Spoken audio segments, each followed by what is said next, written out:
The In Conversation podcast series with author Nigel Beckles. Welcome to the podcast. Get ready for takeoff. Welcome back to my In Conversation podcast series. In this episode, I explore the top relationship myths that cause many people problems in their romantic lives with relationship coach Harry Uddoh. Hi Harry, how you doing? Hey Nigel, good man. I'm glad to be back. How long have you been a relationship coach? I've been doing this, Nigel, for over 3-4 years. Well, for myself, I've been a relationship coach for probably 3 years now. Took my certification after I published my first book on relationships. How to avoid making the big relationship mistakes. Long title, but SEO considerations, etc. For this episode, we're going to explore some of the love myths that people believe and they fall prey to. It's quite interesting when you actually consider some of the things that people believe about love. So the first love myth I want to explore with you is the myth that powerful attraction or sexual chemistry equals true love. Because a lot of people fall into this trap of thinking that, oh, well, I'm really sexually attracted to this person, or I find them really sexually irresistible, and they assume that's love. Why do you think that happens? It's so interesting because I was reading your book, right? And you kind of speak about the morality involved in that, right? How people's sexual activities tends to get intertwined with their conception of morality. And I was thinking about that, and it occurred to me that this seems to stem from the Romantic movement, right? So Romanticism kicks off in the 18th century. I really think that it was from the incidents, from the germination of the Romantic movement. Then that was when we started to associate sex and love, so I think it has strong roots in the proliferation of, romantic notions stemming from the 18th century. And then that gets perpetuated, over time in social discourse, in social norms. And then, the consequence of that is, well, this is what we start to believe. And, this is what the people around us believe. And, there is safety in doing what other people are doing, right? Social conformity, because as Richard Thaler mentions in his book Nudge, and I really hope that it is Richard Thaler in Nudge, speaks on how we tend to do what most people are doing because it communicates to us that, well, if most people are doing this thing, well, this must be the right thing. This must be the safe thing. So there's an element of psychological safety, and that then becomes etched into our social psyche. But that's what I think about it. I think the story of Romeo and Juliet also has a lot to do with it myself. Because that's one of the greatest love myths of all, I think. Not being sexist or anything, but I feel that women are more prone to fall for the myths, especially the powerful attraction and sexual chemistry, because there can be a kind of guilt for a lot of women where if they actually sexually interact with someone, they assume that, well, they should take it forward as a relationship, or take it forward and try and make it a relationship when there is no such obligation to do anything. I mean, people can have sex quite happily and shake hands, and that's the end of that. It doesn't have to transform into a full-blown relationship. It's very interesting that you say that, because one has to, bear in mind the evolution of society as it pertains to women being able to express their wants and needs, right? Up until very recently, maybe the last 5-10 years, were a woman to own her sexuality or her sexual desires, there is a certain connotation of promiscuity, which one could then draw a connection between that and then the entanglement between a sexual relationship as well as love, and you can, or one can infer that maybe repression or suppression of, women's ability to express and manifest their sexual inclinations, amongst other things. Well, the way I look at it, there's always been a double standard. I mean, if a guy has 10 sexual partners in 2 weeks, his friends will probably pat him on the back and say, oh, good job. Yet if a woman was to do the same thing, they'd probably be called all sorts of unpleasant names, shall we put it like that? Right.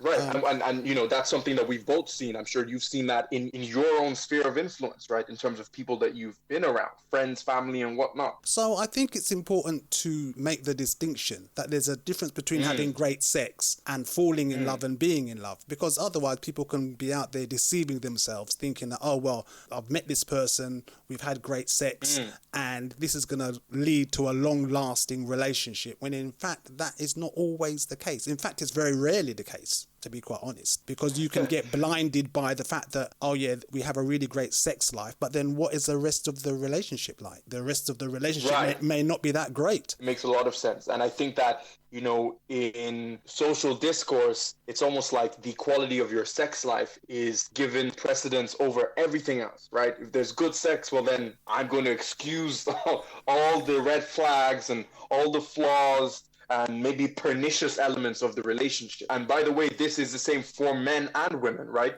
So let's have a look at the other love myth. Love at first sight. Because I have clients, you know, and they say, oh, well, I met this guy or I met this woman and she's really lovely. First time I met her, I knew she was my soulmate. That doesn't really happen in the real world. Again, you know, I bring it back to romanticism. Honestly, the, you know, romanticism. I call this, you know, the drawbacks of romanticism, where these values and virtues around this, you know, the one who can just stare at you. You know, they give you that gaze, they gaze into your spirit. The one who intuitively knows what your preferences are, what your desires are, things that you like, the things that you don't like, so much so that they don't have to ask, because if they truly are the one, they should intuitively know. And I really do believe it stems back to these ideals that, you know, came about from the romantic movement. Well, I suspect that at the end of the day, a lot of people who fall into the love at first sight myth, they're often lonely. They're often desperate to meet someone special. And then they kind of overlay their wants and expectations onto the one. As you were speaking on that, it occurs to me that, let's be honest, the more you get to know someone, the more your levels of intimacy go deeper with another person. You know, the more exposed you become to some of the less savory, some of the more unsavory elements of who they are, of their personality, etc. Now, when you think of that idea of, you know, love at first sight, you're getting a glimpse at the best version of another person, unencumbered by any real context surrounding who they are, what their background has been, what their personality might be, their temperament, etc., right? You're meeting someone for the first time, you're maybe out in a public place, maybe it's on a night out, maybe it's at a gathering, maybe it's at a party, whatever the case may be, an airport, wherever it may be, whatever the case may be, but you're seeing the best version of that person. And it's like a snapshot into who this person is, right? So, of course, when you compare that to other individuals that you know on a more intimate level, then you end up elevating this image of this individual above what may be appropriate. As the comedian Chris Rock says, when you meet somebody and get involved with them in terms of a relationship, for the first year, you're actually meeting their representative. In reality, everyone puts forward their best version of themselves when they meet somebody new. Applies to relationships or any other kind of social interaction. 100%. You need to put the best version of yourself forward, because there is, you know, social currency to be gained from that. Social currency or whatever other currency you're after. Unfortunately, there are many people out there who will put their best version of themselves forward, which in fact will be fake. It won't be real. That persona is just created to entice somebody into their web. Many men and women have become involved in relationships based on love at first sight, and it's been the biggest mistake of their lives. It really has. And, you know, it's quite unfortunate in that regard, right? Just the sheer popularity of this notion. You know, I've had numerous people say to me, yeah, when I met them, I knew they were the one. And, you know, now they've left me and I can't wrap my head around it. How could they? You know, but it comes back to this false notion. And like you've termed it, you know, it's a love myth. And I'm glad that we've had the chance to, you know, deconstruct it somewhat. I think we should also explore the fact that movies and TV and media, they encourage the myth. If you watch various movies, the scenario will be man meets woman, woman meets man, and it's they glance at each other across the room and there's instant chemistry and it's love at first sight, etc. And that is not how real life really works for a sustainable relationship. Absolutely. You're spot on there. And again, you know, that sort of quintessential, you know, man meets woman, you know, they stare at each other from across the room, etc., etc. You know, I trace that back to romanticism. You know, it's just sort of perpetuated itself over time, and now it's affected movies and genres of literature, etc. And to say this, by the way, is not to say that I'm anti-romantic, but you know, I think there are obvious pitfalls pertaining to a full immersion, you know, into the ideals of romanticism. Yeah, one of my favorite sayings is follow your heart, but take your brain with you. Take your brain with you. I like that. I like that. Follow your heart, but take your brain with you. Yeah. That's a nice one. So another myth that goes around is that people believe that their every need will be fulfilled by their perfect partner, which obviously puts a lot of pressure on their partner or their potential partner. But that is a very misguided myth. Why do you think that happens? This is such an interesting one because, again, I think it's these notions in society that the one will be so in tune with with every facet of your being and of your spirit that, as a matter of fact, you need them to come into your life to complete you. And it, you know, it's quite dangerous. There's a quote from your book. It's in a strong relationship, you should love your companion more than you need them. And I thought to myself, you know, this is, you know, it's a very powerful piece, because unfortunately, some situations, the reverse is the case. And that's when it gets very dangerous and very tricky. You know, as Esther Perel says,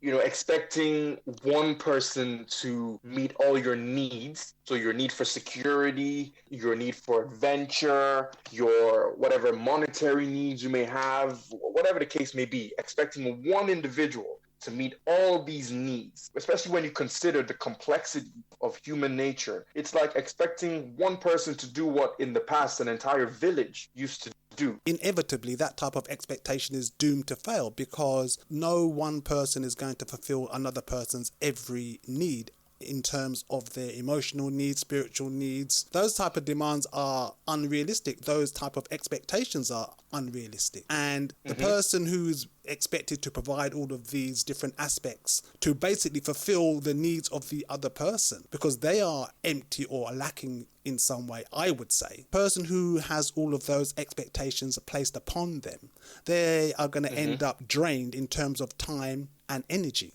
Oh, absolutely. Absolutely. Because essentially what you're doing is you're, you know, conferring godlike status onto this other individual. And that is essentially an ideal that they couldn't possibly meet, even if they tried. As a consequence of that, you set the bar so high that no matter what this person does, you know, it's almost like you've set them up for failure, because it will never be good enough. How could they ever be as good as God? Godlike status onto you, onto my partner, that is really a bid for my own absolution. I mean, there's a very distinct difference between what you would like in a partner and what you need in a partner. The distinct difference between what you would like in a partner and what you need in a partner, yeah, we all have preferences as to what we would like in a partner. And you could also say to yourself, well, okay, well, I need certain things from a person I'm involved with, which is fair enough. I mean, we should all have standards and we should all have expectations. It depends on whether those expectations are realistic and whether they're expecting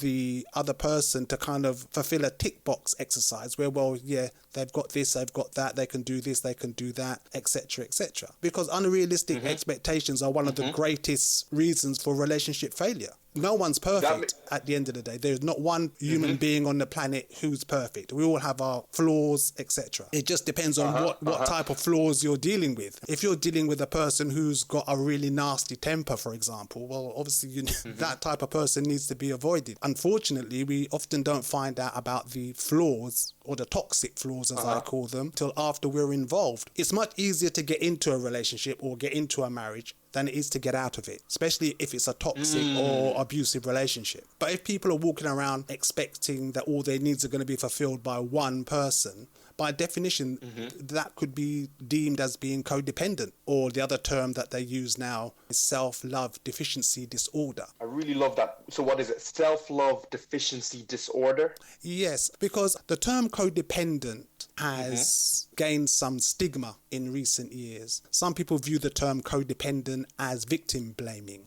So, so the new term now, or the alternative term, I should say, is self-love deficiency disorder. Very interesting. Another love myth, which has been around for a very long time, is true love will conquer everything. True love will conquer everything. So what do you think about that? I don't want to sound like I'm on a crusade against romanticism, but again, the hyper romantic ideal that is, right? True love will conquer all. So let's ignore some glaring mechanical deficiencies within our relational dynamic because, well, this is true love, right? And that's where it gets potentially problematic. Now, I do admire the perspective or the notion that things are going to get challenging over the course of a relationship, a long-term committed relationship. There are going to be challenges, and one might come to the table saying, I'm ready to face these challenges. I'm ready to do the hard work to dissect what might be going wrong, and, we'll find a way. But where that can become potentially problematic is not necessarily knowing when to step away,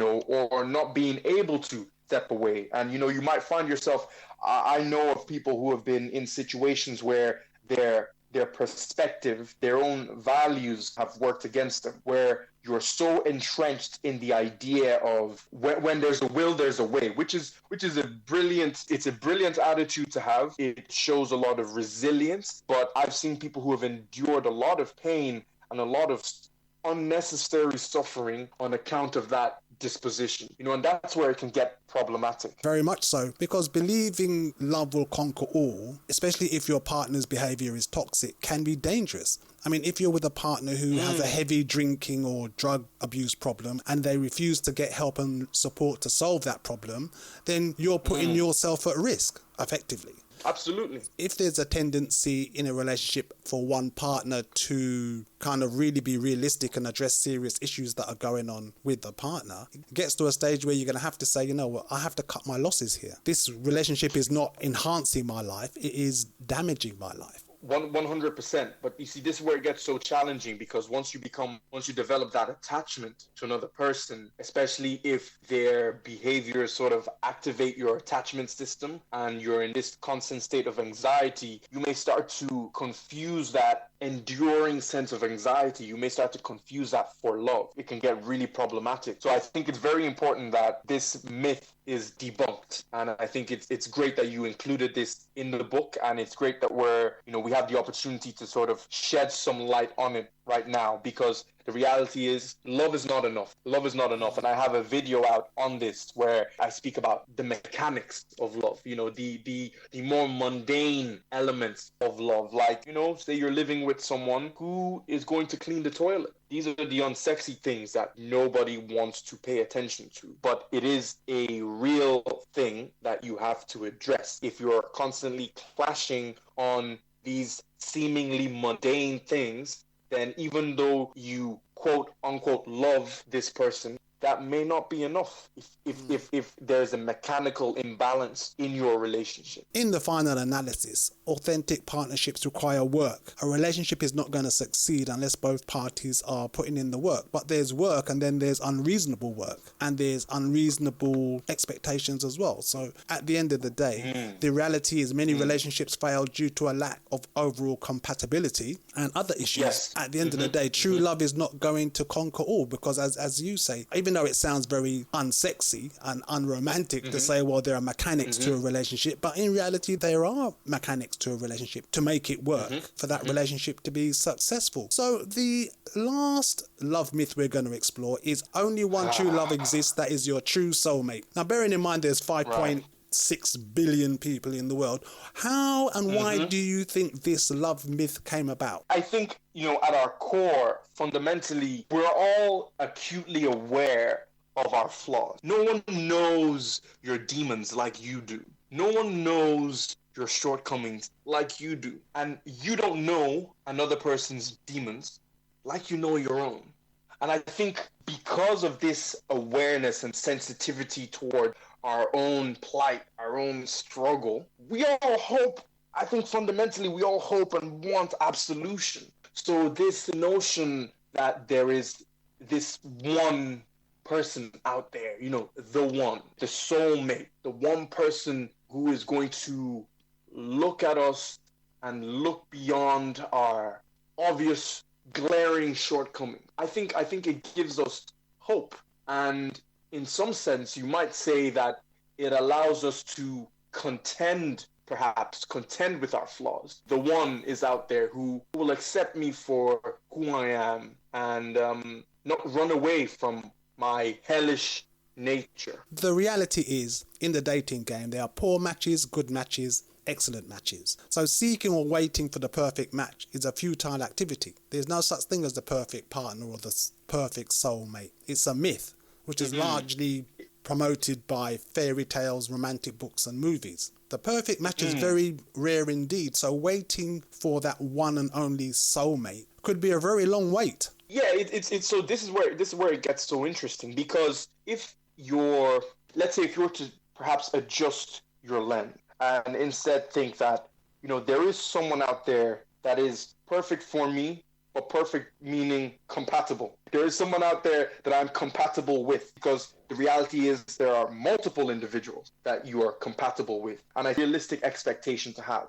which is there is someone who is perfect for me, but perfect in this context, meaning somebody who is actually compatible with me, someone who aligns with me on my fundamental value. That does not mean, however, that they're, like you said, we've already touched on this, that they're going to fulfill all your needs. It may not be love at first sight. You might not, maybe you can't stand this person the first time you meet them, right? Perhaps it will take you cultivating that closeness over time to even unearth the fact that you are indeed compatible. But that surely is a more realistic goal to aspire to. Well, Harry, thank you very much for your insights, and we will get ready for episode 2. Lovely, Nigel. Have you experienced several failed relationships or been through a divorce? How can you avoid making the same mistakes again? How to avoid making the big relationship mistakes is out now. Hi, my name is Nigel Beckles. My new book is packed with practical and common sense strategies that you can use to make better relationship choices. Now you can discover the dangerous myths about love. If your relationship expectations are realistic, why you could be falling in love for all the wrong reasons. How to avoid making the big relationship mistakes. It's a book that could change your life. Available from www.relationshipmistakesbook.com and amazon.co.uk. Kindle version also available.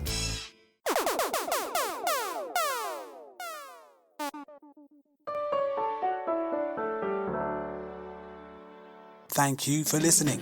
Please join me for another In Conversations podcast very soon for more interesting and entertaining discussions. Stay safe.